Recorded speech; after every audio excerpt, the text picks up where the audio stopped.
Less than 1 month na lang ay haharapin na natin ang New Zealand. At ayon sa isang player nila ay ayaw nilang i-underestimate ang ating national team na minsan lang tumalo sa kanila. And Kai Sotto comeback, maagang preparasyon kontra sa New Zealand. Sa latest interview ni Kai ay kanyang dilahad ang pakiramdam ng pagbabalik basketball. Siya ay medyo kinakabahan sa kanyang comeback game. Ibang-iba sa dati na siya ay super confident. Pero noong kanyang nakuha ang second block ay naging confidence booster to sa kanya na kailangan dahil siya matagal na tenga. Sa kanyang latest game ay halata pa rin na may kasamang ingat ang kanyang mga galaw. Pero ang maganda ay nandoon ang fundamentals. Although wala pang sobrang pisikalan. For now mahalaga ay makuha niya ang tempo.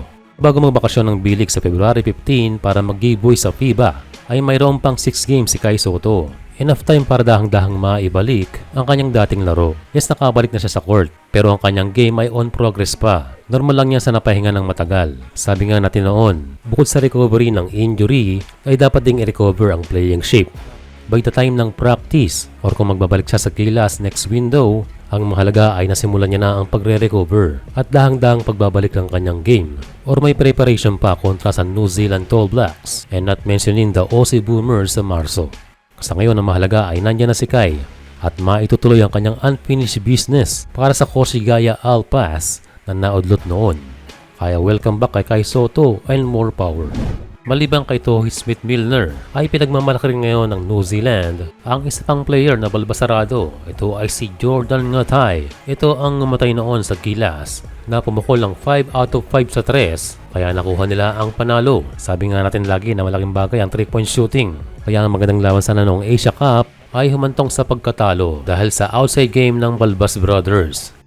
Ayaw tayong i-underestimate itong New Zealand dahil nakakuha na tayo ng panalo noon kontra sa kanila. Pero sa time na yon ay merong Kai Sotto. Sa bagong development na nakabalik na si Kai sa hard court ay posibleng bumalik na sa line-up itong si Kai kontra sa New Zealand. Kung meron silang Balbas Brothers ay meron din tayong balbasarado at ito ay si Kaiju. Well, malaking impact ang merong Kai Sotto dahil nag-iiba ang laro ng Gilas at nagbibigay confidence. And sana nga by that time ay fully adjusted na itong si Kaiju at maging ready muli sa international games. And again, hindi tayo i-underestimate itong New Zealand, lalo na kung kompleto ang ating mga bigs na maaaring magbago sa tempo ng laro.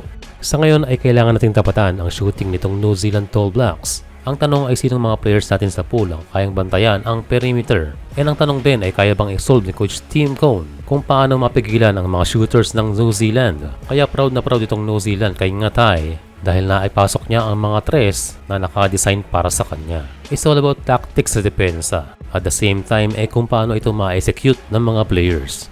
Kaya Gilas needs to stop the NZ shooters while we knock down effectively our 3-point shots.